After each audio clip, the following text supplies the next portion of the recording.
Just got the Spulen Dogbone mount insert. I got the street version, not the track version, the blue one. This is the red one. I have this same one on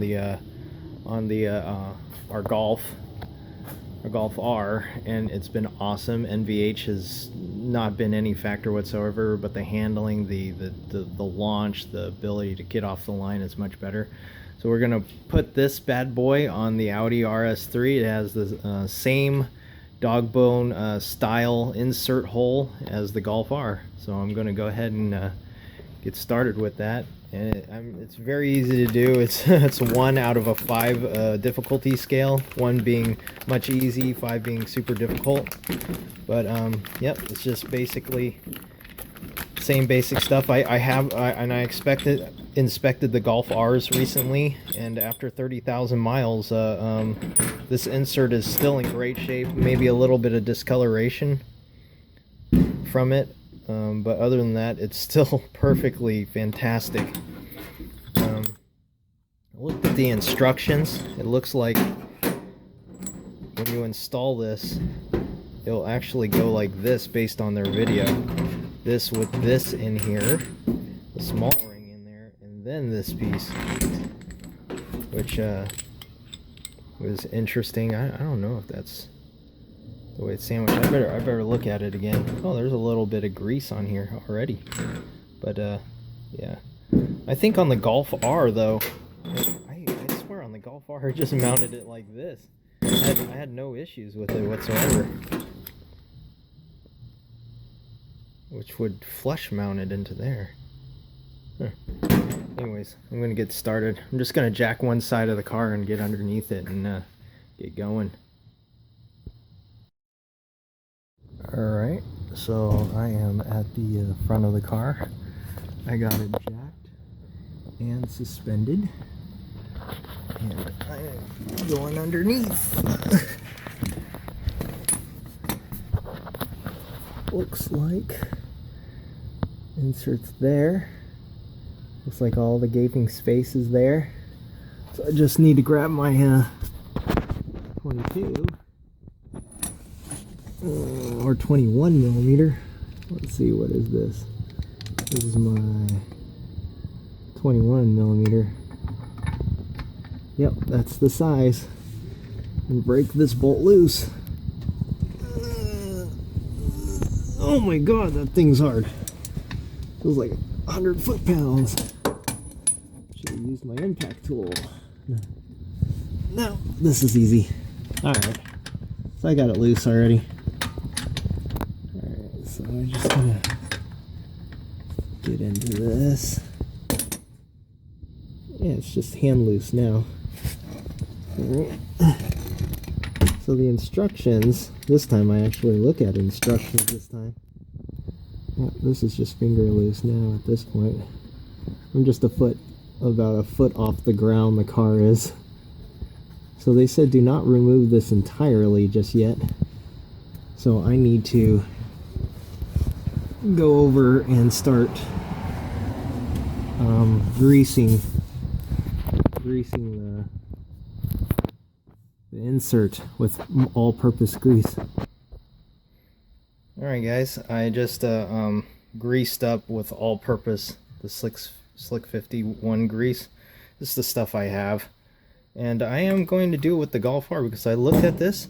The Spulen that like USP Motorsports installed, it's a blue one and it has a hole cut out. And that, I understand, looks like it fits with this ring on the inside to go into here. But on the Golf R, I had the same thing with this one, and there was no need to put this thing on that side. But I do leave it on this side. I left it on this side, so... Oh, and of course, you gotta make sure the symbol's sticking out on there. Everything's hard to do one-handed. Yeah, there's a beautiful Spulen. See that? And then this is all-purpose grease, and I greased underneath the car as well, so I'm just going to go ahead and install this right now. Alright, okay guys, I'm underneath the car. I went ahead and just removed the stretch bolt that it came with, and I'm just going to go ahead and install this right now. Hopefully this just goes in as easy as I think it did in the Golf. Remember, it just slipped in there. Okay, that's going in there. Yep, your hands are going to get a little slimy. Recommend you wear gloves through this whole process. Wait a minute, I'm putting it the wrong way, aren't I? I think I am. Whoops. Okay, I think it's supposed to go in this way.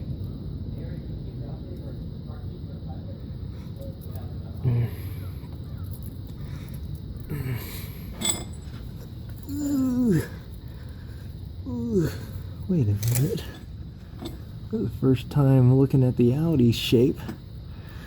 Yeah, it's supposed to go this way.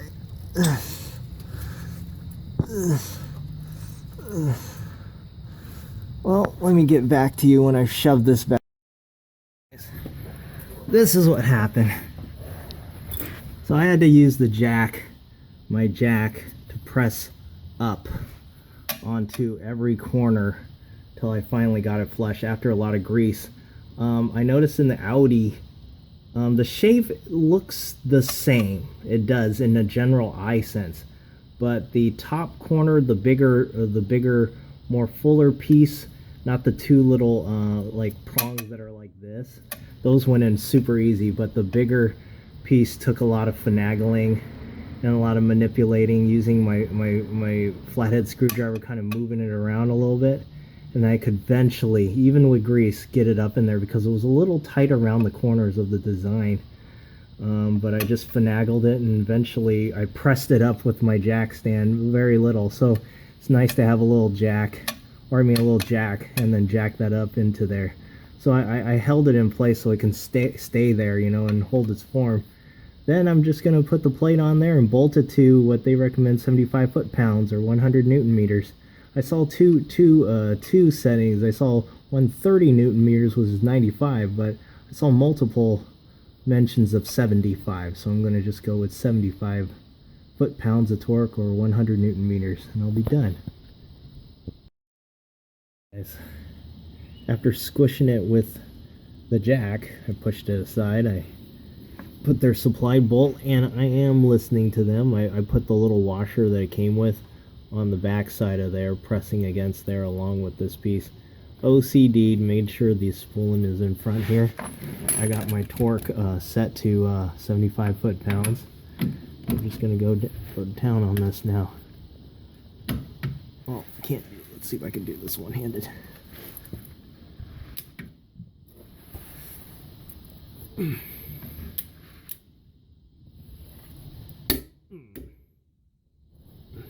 Let me see. I want to make sure.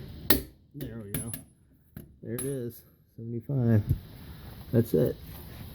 All completed.